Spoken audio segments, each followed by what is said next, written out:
Hi hello dears, എല്ലാ മക്കൾക്കും മെച്ചുമെറ്റിൻ്റെ പുതിയൊരു ക്ലാസ്സിലേക്ക് സ്വാഗതം. ഇന്ന് നമ്മൾ ഡിസ്കസ് ചെയ്യുന്നത് 4ാം ക്ലാസ്സിലെ മക്കളുടെ ക്വസ്റ്റ്യൻ പേപ്പേഴ്സാണ് കേട്ടോ. അപ്പോൾ പരിസര പഠനമാണ് വിഷയം. അപ്പോൾ വീഡിയോ ആദ്യമായിട്ട് കാണുന്ന കൂട്ടുകാരുണ്ടെങ്കിൽ ഒന്ന് സബ്സ്ക്രൈബ് ചെയ്തേക്കണേ. അതുപോലെ നിങ്ങളുടെ കൂട്ടുകാർക്ക് ഷെയർ ചെയ്ത് കൊടുക്കാനും മറക്കല്ലേ. അപ്പോൾ ശരി, നമുക്ക് വേഗം വീഡിയോയിലേക്ക് പോവാം. പ്രവർത്തനം 1 നോക്കൂ മക്കളെ. പക്ഷി നിരീക്ഷണത്തിൻ്റെ ഭാഗമായി ദിയ കണ്ടെത്തിയ ചില പക്ഷികളുടെ ചിത്രങ്ങളാണ് താഴെ കൊടുത്തിരിക്കുന്നത്. ഇവ ഏതെല്ലാം എന്നാണ് ചോദിക്കുന്നത് അല്ലേ. നമുക്ക് താഴെ ഒരു 4 പക്ഷികളുടെ പിക്ചേഴ്സ് ഉണ്ട്. അതിന്റെ പേര് എഴുതാനാണ് പറയുന്നത് കേട്ടോ.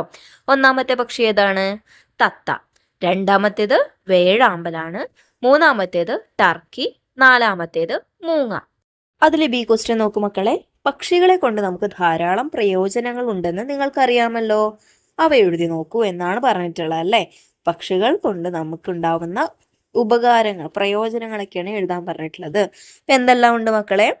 വിത്തുകൾ വിതരണം ചെയ്യാൻ വേണ്ടി പക്ഷികൾ നമ്മളെ സഹായിക്കുന്നുണ്ട് അല്ലേ.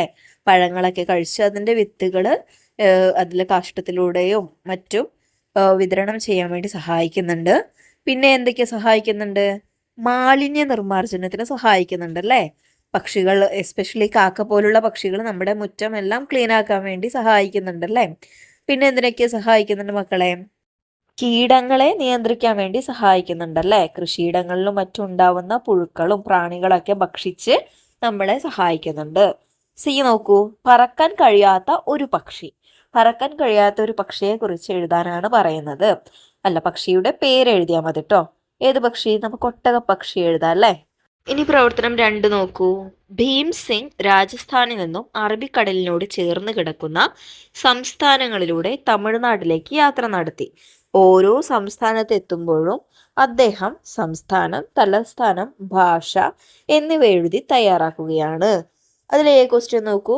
പട്ടിക പൂർത്തിയാക്കാൻ ഭീം സിംഗിനെ സഹായിക്കൂ. എങ്ങനെയാണ് പറയുന്നത്? ഭീം സിംഗ് എന്ന് പറഞ്ഞ ഒരാൾ രാജസ്ഥാനിൽ നിന്ന് അറബിക്കടലിനോട് ചേർന്ന് കിടക്കുന്ന സംസ്ഥാനങ്ങളിലൂടെ തമിഴ്നാട്ടിലേക്ക് പോവുകയാണ് കേട്ടോ. അപ്പോൾ അദ്ദേഹം എങ്ങനെ ചെയ്യുന്നുണ്ട്? ഒരു പട്ടിക വരച്ച് എന്താണ് സംസ്ഥാനം, അതിൻ്റെ തലസ്ഥാനം ഏത്, അതിൻ്റെ ഭാഷ ഏത് എന്ന് എഴുതി തയ്യാറാക്കുന്നുണ്ട്. ഇവിടെ നോക്കൂ. ഗുജറാത്ത് തന്നിട്ടുണ്ട്, പക്ഷെ ഗുജറാത്തിന്റെ തലസ്ഥാനം ഏതാ തന്നിട്ടില്ല. ഭാഷ ഗുജറാത്തിയാണ് എന്ന് തന്നിട്ടുണ്ട്. മാത്രമല്ല, നിങ്ങൾക്ക് സഹായിക്കാനായിട്ട് താഴെ ഒരു ഭൂപടം കൂടി തന്നിട്ടുണ്ട്. ആ ഭൂപടം നോക്കിയിട്ട് നമുക്ക് തലസ്ഥാനവും അതിൻ്റെ സംസ്ഥാനവും എഴുതാൻ വേണ്ടി പറ്റും കേട്ടോ. ഫസ്റ്റ് വൺ ഗുജറാത്ത് ആണ്. ഗുജറാത്തിന്റെ തലസ്ഥാനം ഏതാണ് മക്കളെ? അതിൽ നോക്കൂ. ഗാന്ധിനഗർ ആണ് കേട്ടോ. സെക്കൻഡ് വൺ ഭാഷ മാത്രമേ നമുക്ക് തന്നിട്ടുള്ളൂ. മറാത്തി. മറാത്തി ഏത് സംസ്ഥാനത്തെ ഭാഷയാണ്? മഹാരാഷ്ട്രയാണ്. മഹാരാഷ്ട്രയുടെ തലസ്ഥാനം മുംബൈ ആണ്. നെക്സ്റ്റ് വൺ നമുക്ക് ഭാഷയും തന്നിട്ടുണ്ട്, തലസ്ഥാനവും തന്നിട്ടുണ്ട്. ഭാഷ കൊങ്കിണിയാണ്, തലസ്ഥാനം പനാജിയാണ്. പനാജി എന്ന് പറഞ്ഞ പ്ലേസ് ആ ഭൂപടത്തിൽ നോക്കൂ. ഏതിൻ്റെതാണ്? ഗോവയുടെ തലസ്ഥാനമാണ് പനാജി. ലാസ്റ്റ് വൺ നോക്കൂ. തലസ്ഥാനം മാത്രമേ തന്നിട്ടുള്ളൂ. ബാംഗ്ലൂർ. ബാംഗ്ലൂർ എവിടെയാണ് സംസ്ഥാനം? കർണാടകയാണ്. കർണാടകയിലെ ഭാഷ കന്നഡയാണ്. ഓക്കെ അല്ലേ. ഇനി അതിലെ ബി ക്വസ്റ്റ്യൻ നോക്കൂ. തമിഴ്നാടിനെ കുറിച്ചറിഞ്ഞ കാര്യങ്ങൾ ഭീം സിംഗ് തന്റെ ഡയറിയിൽ എഴുതി വെച്ചു. എന്തെല്ലാം കാര്യങ്ങൾ എഴുതിയിട്ടുണ്ടാകും? എന്തെല്ലാം എഴുതിയിട്ടുണ്ടാകും മക്കളെ? തമിഴാണ് മുഖ്യ ഭാഷ. കേരളം, കർണാടക, ആന്ധ്രാപ്രദേശ് എന്നീ സംസ്ഥാനങ്ങളുമായി അതിർത്തി പങ്കിടുന്നു. ചെന്നൈയാണ് തലസ്ഥാനം.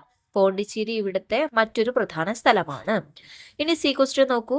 അവിടെ നിന്നും ഭീം സിംഗ് ഇന്ത്യയിലെ ഏറ്റവും വലിയ സംസ്ഥാനത്തേക്കാണ് പോയത്. ആ സംസ്ഥാനം ഏതാണ്? ഏതാണ് മക്കളെ ഇന്ത്യയിലെ ഏറ്റവും വലിയ സംസ്ഥാനം? യെസ്, രാജസ്ഥാനാണ്. ഇനി അടുത്ത പ്രവർത്തനം നോക്കൂ. പ്രവർത്തനം 3. വായുവിന്റെ പ്രത്യേകത വ്യക്തമാക്കുന്നതിന് അനു ക്ലാസ് മുറിയിൽ ചെയ്ത പരീക്ഷണം നോക്കൂ. നമ്മൾ ഇതുപോലൊരു പരീക്ഷണം എല്ലാവരും സ്കൂളിൽ ചെയ്തിട്ടുണ്ടല്ലേ. നമ്മുടെ ടെക്സ്റ്റ് ബുക്കിലൊക്കെ ഉണ്ടായിരുന്നു. ഇതിൽ എ ക്വസ്റ്റ്യൻ നോക്കൂ. ഇതിൽ എ എന്ന ബലൂൺ മുട്ടുസൂചി ഉപയോഗിച്ച് കുത്തിപ്പൊട്ടിക്കുന്നു. നിങ്ങളുടെ നിരീക്ഷണം എന്ത്? എ എന്നുള്ള ബലൂണ് കുത്തിപ്പൊട്ടിക്കുമ്പോൾ എന്തായിരിക്കും മക്കളെ സംഭവിക്കുന്നത്? എ പൊട്ടിക്കുമ്പോൾ എന്തായിരിക്കും സംഭവിക്കുക? ബി ബലൂണ് എന്താവും? താഴേക്ക് താഴ്ന്നു പോവല്ലേ. കാരണം എന്താണ്? നമ്മൾ പഠിച്ചിട്ടുണ്ട്, വായുവിന് ഭാരമുണ്ട് അല്ലേ. അപ്പൊ നിങ്ങളുടെ നിരീക്ഷണം എന്തായിരിക്കും? നിങ്ങളുടെ നിരീക്ഷണം എന്ത് എന്നുള്ളിടത്ത് എന്ത് എഴുതാം? ബി എന്ന ബലൂൺ താഴേക്ക് താഴ്ന്നു പോകുന്നു. ഇനി അതിൽ ബി ക്വസ്റ്റ്യൻ നോക്കൂ. വായുവിന്റെ ഏത് പ്രത്യേകതയാണ് ഇതിലൂടെ അനു വ്യക്തമാക്കുന്നത്? ഏത് പ്രത്യേകതയെ മക്കളെ? നമ്മൾ പറഞ്ഞു അല്ലേ, വായുവിന് ഭാരമുണ്ട്. C question. വായുവിന്റെ മറ്റു പ്രത്യേകതകൾ കൂടി എഴുതി നോക്കൂ. വായുവിന് മറ്റെന്തെല്ലാം പ്രത്യേകതയുണ്ട്? നമുക്ക് എഴുതി നോക്കാലോ. വായുവിന് സ്ഥിതി ചെയ്യാൻ സ്ഥലം ആവശ്യമാണ്. നിശ്ചിത ആകൃതിയില്ല. വായുവിന് ശക്തിയുണ്ട്. ഇനി അടുത്ത പ്രവർത്തനം നോക്കൂ. തേജയും കൂട്ടുകാരും പ്രാഥമികാരോഗ്യ കേന്ദ്രത്തിൽ നിന്നും ലഭിക്കുന്ന സേവനങ്ങളെ കുറിച്ചറിയാൻ പനങ്ങോട് പഞ്ചായത്തിലെ പ്രാഥമികാരോഗ്യ കേന്ദ്രം സന്ദർശിച്ചു. അതിന്റെ മുൻവശത്ത് സ്ഥാപിച്ച ബോർഡ് അവരുടെ ശ്രദ്ധയിൽപ്പെട്ടു. പനങ്ങോട് ഗ്രാമപഞ്ചായത്ത് പ്രാഥമികാരോഗ്യ കേന്ദ്രം ലഭ്യമാക്കുന്ന സേവനങ്ങൾ: പ്രതിരോധ കുത്തിവെപ്പുകൾ, അമ്മയുടെയും കുഞ്ഞിന്റെയും ആരോഗ്യ സംരക്ഷണം, പ്രാഥമിക ചികിത്സാ സൗകര്യം, പകർച്ചവ്യാധി നിവാരണ പ്രവർത്തനങ്ങൾ. നിങ്ങളുടെ പ്രദേശത്തെ 2 പൊതുസ്ഥാപനങ്ങളുടെ പേരെഴുതൂ എന്നാണ് അതിലെ എ ക്വസ്റ്റ്യൻ. ഏതെല്ലാമായിരിക്കും മക്കളെ നമ്മുടെ പ്രദേശത്തെ പൊതുസ്ഥാപനങ്ങൾ അഥവാ ഗവൺമെന്റ് സ്ഥാപനങ്ങൾ? പഞ്ചായത്ത് ഓഫീസ് ഉണ്ടാകാം, അംഗനവാടി, പിന്നെ വിദ്യാലയം, അതുപോലെ ആശുപത്രി ഉണ്ടാകും അല്ലേ? നമുക്ക് അറിയാവുന്ന 1-2 പൊതുസ്ഥാപനങ്ങൾ, ഗവൺമെന്റ് സ്ഥാപനങ്ങൾ എഴുതാനാണ് പറയുന്നത് കേട്ടോ. അതിലെ ബി ക്വസ്റ്റ്യൻ നോക്കൂ. ഇവയിൽ ഒരു പൊതുസ്ഥാപനത്തിന്റെ സേവനങ്ങൾ വ്യക്തമാക്കുന്ന പ്രദർശന ബോർഡ് തയ്യാറാക്കൂ എന്നാണ് പറയുന്നത് കേട്ടോ. ഒരു ഗവൺമെന്റ് ഓഫീസിൽ അല്ലെങ്കിൽ ഒരു പൊതുസ്ഥാപനത്തിൽ എന്തെല്ലാം സേവനങ്ങൾ ഉണ്ടാകും എന്നതിനെ കുറിച്ചൊരു ബോർഡ് തയ്യാറാക്കാൻ. ഓക്കെ, അപ്പൊ നമുക്കൊന്ന് എഴുതി നോക്കാം. സ്കൂളിനെ കുറിച്ച് എഴുതാട്ടോ നമുക്ക്. വിദ്യാഭ്യാസ സേവനങ്ങൾ, പോഷക സമൃദ്ധമായ ഭക്ഷണം, ആരോഗ്യ സേവനങ്ങൾ, പ്രശ്നപരിഹാര നിർദ്ദേശങ്ങൾ, ഇവയെല്ലാം നമുക്ക് ഒരു സ്കൂളിൽ നിന്ന് കിട്ടാറുണ്ടല്ലേ. പിന്നെയും ഒരുപാട് കാര്യങ്ങളുണ്ട്. നമ്മുടെ ഒരു വ്യക്തിയുടെ സ്വഭാവം നിർണ്ണയിക്കുന്നതിൽ പ്രധാന പങ്ക് വഹിക്കുന്നത് സ്കൂളുകൾ തന്നെയാണല്ലേ. ഇനി അതിലെ സി നോക്കൂ.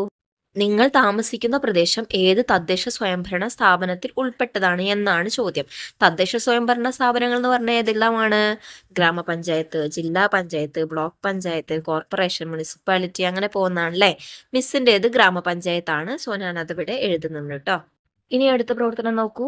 അലനും മുത്തശ്ശിയും വിദേശത്തുള്ള അച്ഛനുമായി ഫോണിൽ കണ്ട് സംസാരിക്കുകയാണ്. മുത്തശ്ശിക്ക് അത്ഭുതം. തന്റെ കുട്ടിക്കാലത്തെ അനുഭവങ്ങൾ അവർ അലനുമായി പങ്കുവെച്ചു. എ ക്വസ്റ്റ്യൻ നോക്കൂ. മുത്തശ്ശിയുടെയും തന്റെയും അനുഭവങ്ങൾ ചേർത്ത് അലൻ ക്ലാസ്സിലേക്ക് ഒരു ഫ്ലോ ചാർട്ട് തയ്യാറാക്കുകയാണ്. പൂർത്തിയാക്കാൻ സഹായിക്കും. ആശയ കൈമാറ്റത്തിന്റെ വളർച്ച അഥവാ കമ്മ്യൂണിക്കേഷൻ. നമ്മളിപ്പോ എങ്ങനെയാണ് നമ്മുടെ കാലത്ത് ഫോണുണ്ട്, ടാബ് ഉണ്ട്, ലാപ്പ് ഉണ്ട് അല്ലേ.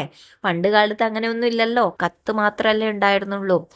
അപ്പോ 2 തലമുറകളും തമ്മിലുള്ള വ്യത്യാസങ്ങളാണ് ഇവിടെ ചോദിക്കുന്നത് കേട്ടോ. ആദ്യത്തേത് അവിടെ എന്തായിരിക്കും മക്കളെ? വ്യക്തിയിലേക്ക് തന്നെ ആയിരിക്കും, അല്ലെങ്കിൽ വ്യക്തികളിലേക്ക്. പെരുമ്പറ.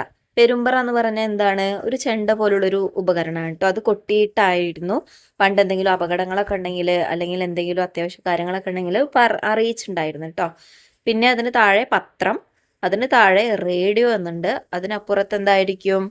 TV എന്ന് എഴുതാം കേട്ടോ.